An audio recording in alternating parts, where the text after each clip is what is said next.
मेरा पति शादी के बाद विदेश चला गया। घर में मेरी सास सारा दिन मुझे उल्टी सीधी बातें सुनाती और मुझे ताने दिया करती थी। लेकिन मेरे ससुर के आते ही मेरी सास मेरे कमरे में आ जाती और मेरे हाथ पैर दबाकर मेरी सेवा करने लगती। मुझे तभी नींद आ जाती। सुबह होते ही जब मैं कमरे से बाहर आती तो मेरे ससुर मुझे बहुत सारे रुपए देते और कहते कि ये तुम्हारा इनाम है। मुझे उनकी इस बात पर बहुत ज़्यादा हैरानी होती और मैं सोच में पड़ जाती कि किस चीज़ का इनाम है। मुझे अपनी सास पर शक हुआ तो एक दिन मैं उनके कमरे में आने से पहले ही आंखें बंद करके सोने का नाटक करने लगी। उसके बाद जो हुआ उसे देखकर तो मेरे रोंगटे खड़े हो गए। मेरा नाम साक्षी है। मैं एक गरीब घर से हूँ। हम 6 बहनें हैं। हमारा कोई भाई नहीं है और मैं सब बहनों में सबसे बड़ी थी। मैं देखने में बहुत ज़्यादा खूबसूरत थी और मेरे माँ बाप को बहुत ज़्यादा खुशी हुई जब घर बैठे ही मेरा रिश्ता एक अमीर घर से आ गया। और उन लोगों ने दहेज की डिमांड भी नहीं की थी, बस उन्हें शादी जल्दी करनी थी। मेरे माँ बाप के पास भी कुछ नहीं था, इसलिए उन्होंने मेरी सादगी से शादी कर दी। मैं खुशी खुशी अपनी ससुराल आ गई। सुहाग रात को जब मेरे पति मेरे कमरे में आए तो वे बहुत ज़्यादा शांत थे। उन्होंने मुझसे कोई भी बात नहीं की थी और ना ही मेरी तरफ ठीक से देखा था। बस इतना कहने लगे कि मैं एक प्रैक्टिकल किस्म का इंसान हूँ, मुझे रोमांस नहीं पसंद है। मैंने भी उनसे कुछ नहीं कहा। मैंने सोचा कि समय के साथ साथ मैं उन्हें अपना बना लूँगी। मेरी सास और ससुर का बर्ताव मेरे साथ बहुत अच्छा था, लेकिन शादी के कुछ दिनों बाद ही मेरे पति विदेश चले गए। लेकिन उनके जाते ही मेरी सास एकदम से खतरनाक हो गई। अब वह सारा दिन मुझसे घर के काम करवाती रहती। मैं सारा दिन घर के कामों में लगी रहती और मेरी सास मेरे हर काम में कमी निकालती। जब से पति विदेश गए थे तब से सासू माँ का बस यही बर्ताव था। मेरे साथ पूरा दिन मेरे पति के सामने मेरी सास मेरे साथ बहुत अच्छे से रहती थी। मेरी शादी को अभी कुछ ही महीने हुए थे। अब तक मैं समझ चुकी थी कि मेरी सास का रवैया मेरे लिए कितना घटिया और बेकार था। मेरी सास ने मेरे पति के जाने के बाद किसी बहाने से नौकरानी को घर से निकाल दिया और कहने लगी कि वह सफाई से काम नहीं करती। नौकरानी के जाते ही घर की सारी जिम्मेदारी मेरे ऊपर डाल दी। मैं जब भी घर की सफाई करने लगती तो मेरी सास मुझसे कहती, तुमने ठीक से सफाई नहीं की है, दोबारा सफाई करो। वह दिन भर मुझे काम में लगाए रखती थी, लेकिन शाम होते ही अचानक से उनका रवैया बदल जाता और जब मेरे ससुर का आने का समय होता तो वह मुझसे कहती, अपने कमरे में जाओ और हाथ मुंह धोकर तैयार हो जाओ। मैं अपने कमरे में चली जाती और तैयार हो जाती, नया जोड़ा पहन लेती। मेरे ससुर के घर आते ही मेरी सास का बर्ताव मेरे साथ बिल्कुल बदल जाता था। वह मुझसे कहती कि मैं तुम्हारे लिए खाना लेकर आती हूँ। जब मैं उनसे कहती कि आप रहने दें, मैं खुद ले लूँगी, तो वह मुझसे कहती कि तुम मेरी बहू नहीं बेटी हो, मैं तुम्हारे लिए खाना लेकर आती हूँ। मैं उनका यह बदलाव समझ नहीं पा रही थी। मेरी सास के 2 रूप थे, एक मेरे ससुर के सामने और एक उनके जाने के बाद। दिन में तो वह एकदम खतरनाक सास की तरह रहती थी और शाम को जब मेरे ससुर काम से घर वापस आते तो वह मेरे आगे पीछे घूमने लगती थी, मुझे चाय बना कर देती। मैं नहीं जानती थी कि इस बात के पीछे क्या राज था, लेकिन जब यह राज मेरे सामने खुला तो मेरे पैरों तले ज़मीन ही निकल गई। वह मेरे ससुर के आते ही मुझ पर मेहरबान हो जाती। एक दिन तो उन्होंने ऐसा काम किया कि मैं दंग ही रह गई। रात को वह मेरे कमरे में आ गई और मुझसे कहने लगी, तुम थक जाती हो, सारा दिन काम में लगी रहती हो, चलो मैं तुम्हारे हाथ पैर दबा दूँ। यह सुनकर तो मैं हैरान परेशान हो गई। मैं अपनी सास को हैरत से देखने लगी। मैंने कहा, नहीं, आप यह क्या कर रही हैं? मुझे कुछ नहीं हुआ है, मैं बिल्कुल ठीक हूँ, मैं आपसे अपने पैर नहीं दबा सकती। लेकिन उन्होंने मेरी कोई बात नहीं सुनी और मेरे पूरे शरीर को दबाने लगी।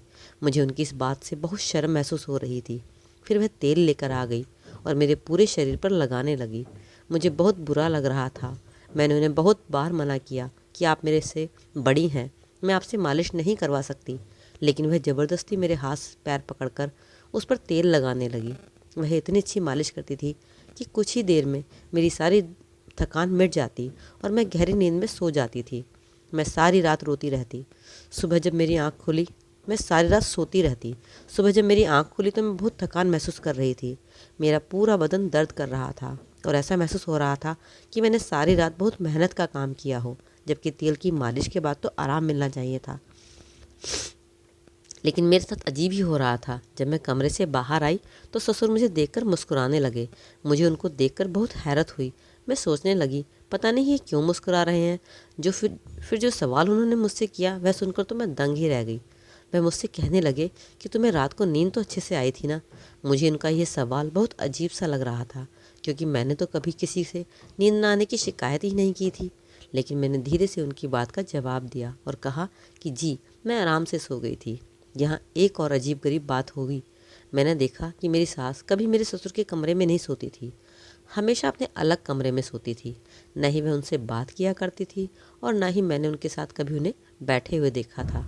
मेरे ससुर के काम पर जाते ही मेरी सास का बर्ताव फिर से मेरे साथ वैसा ही हो जाता था। घर के सारे काम मुझे करवाती।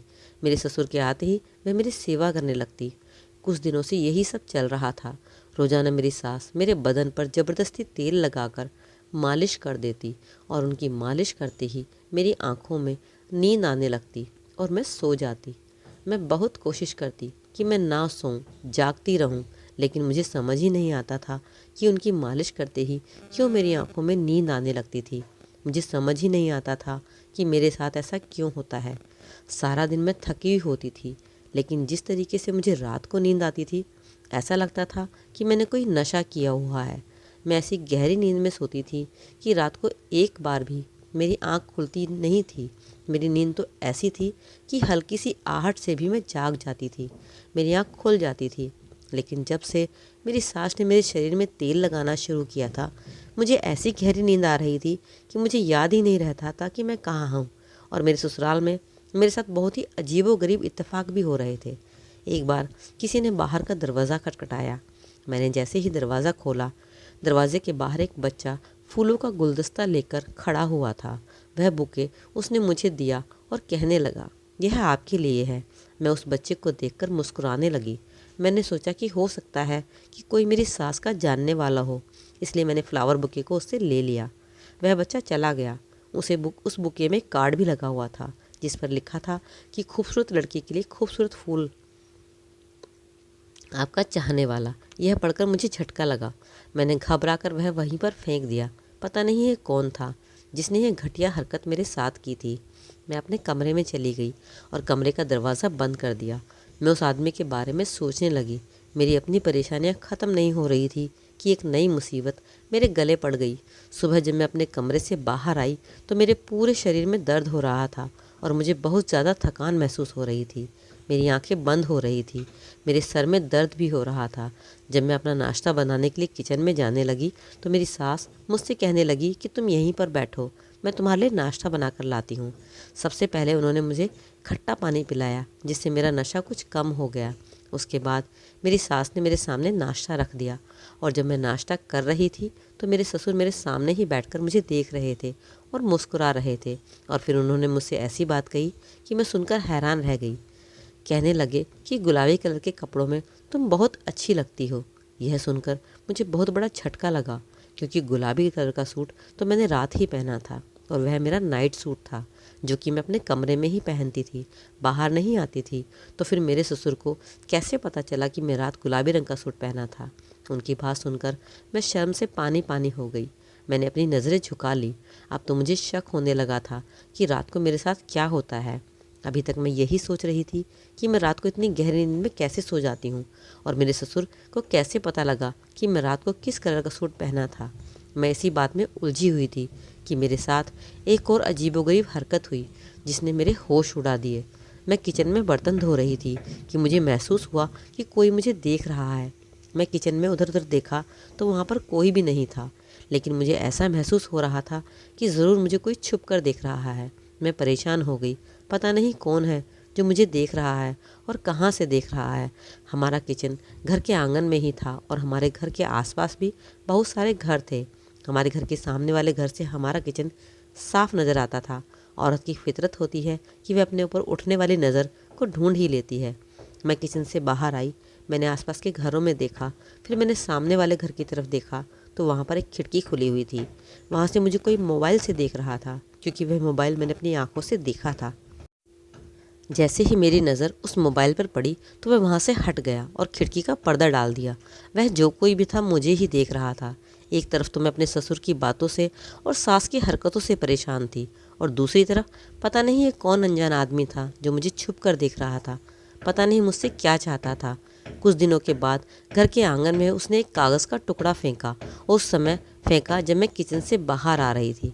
मुझे वह कागज़ का टुकड़ा नज़र आया तो पहले तो मैंने उसे नज़रअंदाज कर दिया, लेकिन फिर मैंने सोचा कि कहीं मेरी सास की नज़र इस पर पड़ ना जाए। अगर उन्होंने यह उठा लिया तो मुझे ही गलत समझेंगी, वह तो मुझ पर ही शक करेंगी। इसलिए मैंने वह कागज़ उठा लिया और अपने कमरे में आ गई। मेरा दिल बहुत ज़ोर ज़ोर से धड़क रहा था। पहले मैंने सोचा कि उस कागज़ को फाड़कर फेंक देती हूँ, लेकिन फिर ख्याल आया कि एक बार पढ़कर देखती हूँ कि आखिर उसमें क्या लिखा है। मैंने वह खोलकर पढ़ना ही शुरू किया था कि इतने में कोई मेरा दरवाज़ा खटखटाने लगा। मैं एकदम से उछल गई। मुझे पता था कि मेरी सास ही होगी। मैंने जल्दी से उस कागज़ को अपनी अलमारी में कपड़ों के अंदर छुपा दिया और अपने चेहरे से पसीना साफ़ किया। फिर दरवाज़ा खोला। जैसे ही मैंने दरवाज़ा खोला तो मेरी सास मुझे शक की नज़रों से देखने लगी। मुझे पूछने लगी कि मैंने अपना दरवाज़ा बंद क्यों किया था।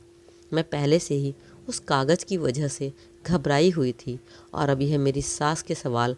मैंने अपने आप को संभालते हुए उनसे कहा कि मैं वॉशरूम में थी, इसलिए मैंने दरवाज़ा अंदर से बंद किया था। लेकिन मेरी सास को मेरी बात पर यकीन नहीं आया और वह मुझसे पूछने लगी कि तुम इतनी घबराई हुई क्यों हो, क्या हुआ है तुम्हें। मैंने उनसे कहा कि ऐसी कोई बात नहीं है, मैं ठीक हूँ। फिर वह मुझसे कहने लगी कि चलो लेट जाओ, तुम सुबह से काम करके थक गई होगी, मैं तुम्हारी मालिश कर देती हूँ। मैंने उनसे कहा कि आपकी रोज़ रोज़ मेरी मालिश करने आ जाती हैं, मुझे अच्छा नहीं लगता आपसे अपनी मालिश करवाना। लेकिन वह मेरी कोई बात सुनने को तैयार ही नहीं थी। यहीं आज मैंने भी पक्का इरादा कर लिया था कि मुझे उनसे अपनी मालिश नहीं करवानी, क्योंकि मेरा दिल कह रहा था कि जिस तेल से वह मेरी मालिश करती हैं उसमें ही कुछ न कुछ गड़बड़ है। जैसे ही वह तेल लगाने के लिए आगे आई, मैंने अपने पैर पीछे कर लिए। मुझे अंदाज़ा नहीं था कि मेरी इस हरकत पर वह इतना गुस्सा करेंगी। वह कहने लगी कि अगर तुमने मेरी कोई बात टाली तो तुम देखना मैं तुम्हारे साथ क्या करती हूँ। अभी तक मैं तुमसे प्यार से कह रही थी, अगर तुमने मेरी बात नहीं मानी तो मैं तुम पर हाथ भी उठा सकती हूँ। मुझे उनकी बात सुनकर डर लगने लगा। मैंने अपने पैरों को आगे कर दिया और वह मेरे पैरों की मालिश करने लगी। हर बार की तरह उनकी मालिश करते ही मुझे गहरी नींद आ गई। मैं अपनी ज़िंदगी से बहुत परेशान हो गई थी। सुबह जब उठकर अपने कमरे से बाहर आती तो मेरे ससुर के सवाल मुझे परेशान करने लगे थे। कभी वे मुझसे कहते कि तुम आज बहुत खूबसूरत लग रही हो, तो कभी कहते कि तुम्हारे खुले हुए बाल बहुत अच्छे लगते हैं। मुझे उनकी ये बातें बहुत ज़्यादा परेशान कर रही थी, लेकिन मैं किसी से कुछ नहीं कह सकती थी और अपने कमरे में जाकर रोने लगती। जब से मेरा पति विदेश गया था, एक बार भी मेरी खबर नहीं ली थी। मेरे पास मोबाइल भी नहीं था जो मैं उनसे बात कर लेती। जब मैं अपनी सास से कहती कि मेरे पति से मेरी बात करा दो तो वह मुझसे कहती कि वह बहुत बिज़ी रहता है, अभी तुमसे बात नहीं कर सकता। मेरी शादी को 3 महीने हो चुके थे, लेकिन मेरे पति ने अभी तक एक बार भी मुझसे बात भी नहीं की थी। शाम को जब मैं सब काम से फ्री होकर अपने कमरे में आती तो सोचने लगती, पता नहीं मेरे पति कैसे इंसान हैं कि मुझसे बात भी नहीं करते, क्या उन्हें कभी मेरा ख्याल नहीं आता। यही सब सोच रही थी कि अचानक से मुझे उस कागज़ की याद आई। मैंने उठकर अपने कमरे का दरवाज़ा बंद किया और अलमारी से वह लेटर लेकर पढ़ने लगी। उसे पढ़कर तो मेरे होश उड़ गए। उसमें लिखा था कि वह मेरे बारे में सब कुछ जानता है और वह मुझे कुछ बताना चाहता है, और उसमें यह भी लिखा था कि वह मुझे पसंद करता है। मैं बहुत बड़ी मुसीबत में फंस चुकी थी। वह कह रहा था कि वह मुझे हर समय अपनी खिड़की से देखता रहता है और उसे मेरी हालत पर बहुत तरस आता है। उसकी बातें पढ़कर तो मैं सोच में पड़ गई थी कि वह मेरी हालत के बारे में कैसे जानता था। उसे कैसे पता चला कि मैं किसी मुसीबत में हूँ। ना चाहते हुए भी मेरी आंखों से आंसू बहने लगे। मेरे माँ बाप बहुत गरीब थे, मेरी और भी छोटी बहनें थीं, इसलिए मेरी माँ ने मुझे समझा कर भेजा था कि मैं कभी भी अपने ससुराल वालों से लड़कर घर वापस नहीं आऊँ, क्योंकि उनके ऊपर अभी मेरी बहनों की जिम्मेदारियाँ थीं। इसलिए मैं अपने मायके भी वापस नहीं जा सकती थी। मेरे पास कोई नहीं था जिससे मैं अपना गम कह सकती थी। मेरे ससुर की बातों से जो ख्याल मेरे दिल में आ रहे थे वह बहुत ज़्यादा गलत थे। इस समय मैं बहुत तकलीफ़ में थी और जो कोई भी मेरी परेशानी समझ लेता और 2 बोल मुझे तसल्ली के बोल देता, उसे मैं अपना समझ लेती। ना चाहते हुए भी मैं किचन से बाहर निकलकर आंगन में खड़ी हो गई और उस खिड़की की तरफ देखने लगी। सामने खिड़की का पर्दा हटा हुआ था, वह आदमी मुझे ही देख रहा था। मैंने अपने आंसू साफ किए और अपने कमरे में चली गई। ऐसी हालत में मुझे अपने पति की बहुत ज़रूरत थी, लेकिन वह मेरे पास नहीं था। वह तो शायद मुझे भूल ही गया था। अगले दिन फिर मुझे एक कागज़ का टुकड़ा आंगन में पड़ा हुआ मिला। मैंने वह उठाकर पढ़ा तो उसमें लिखा था कि रात को अपनी छत पर आना, लेकिन मैं रात में छत पर नहीं जा सकती थी। मैं बहुत बड़ी मुसीबत में फंस चुकी थी। मेरी सास तो रात को भी मेरा पीछा नहीं छोड़ती थी। एक बार जब मैं अपनी सास के कमरे की सफाई कर रही थी तो मैंने देखा उनकी अलमारी खुली हुई है। मैं उनकी अलमारी की तरफ बढ़ी। जैसे ही मैंने उनकी अलमारी खोली, कुछ कागज़ आकर मेरे पैरों में गिर गए। मैंने वह फाइल उठाकर देखी तो उसमें घर के कुछ कागजात थे और एक तलाकनामा भी था। अभी मैंने उसे पढ़ा ही नहीं था। मैं सिर्फ उसे देख ही रही थी कि इतने में मेरी सास कमरे में आ गई। उसने मेरे हाथ से वह फाइल छीन ली और गुस्से में मुझसे बोली कि मैं तुम्हारी अलमारी की तलाशी ले रही हो। मैंने कहा नहीं, मैं तो सिर्फ सफाई कर रही थी। आपकी अलमारी खुली हुई थी तो मैं बंद करने के लिए आ गई। यह फाइल तो खुद ही मेरे पैरों में गिर गई थी। वह कहने लगी कि यह मेरी फाइल है, तुम जाओ यहाँ से। मैं कमरे के बाहर आ गई। मैं सोचने लगी कि मेरी सास ने अपना कमरा अलग कर रखा है और मेरे ससुर को भी अपने करीब नहीं आने देती। मेरे दिल में यह ख्याल आने लगा कि शायद मेरी सास और ससुर का तलाक हो चुका है और मेरी सास यह बात मुझसे छुपाना चाहती है। लेकिन अगर ऐसा होता तो वह इस घर में कैसे रह सकती थी। मैं जितना अपनी सास और ससुर के बारे में सोचती उतना ही उलझ कर रह जाती। आज मैंने सोच लिया था कि मैं अपनी सास से अपनी मालिश नहीं करवाऊंगी, इसलिए मैंने अपने शरीर पर पहले से ही वैसलीन लगा लिया ताकि वह तेल मेरे पर असर ना करे और उसका नशा मेरे ऊपर ना चढ़े। रात को जैसे ही मेरी सास तेल लेकर मेरी मालिश करने के लिए आई तो उनके तेल लगाते ही मैं सोने का नाटक करने लगी।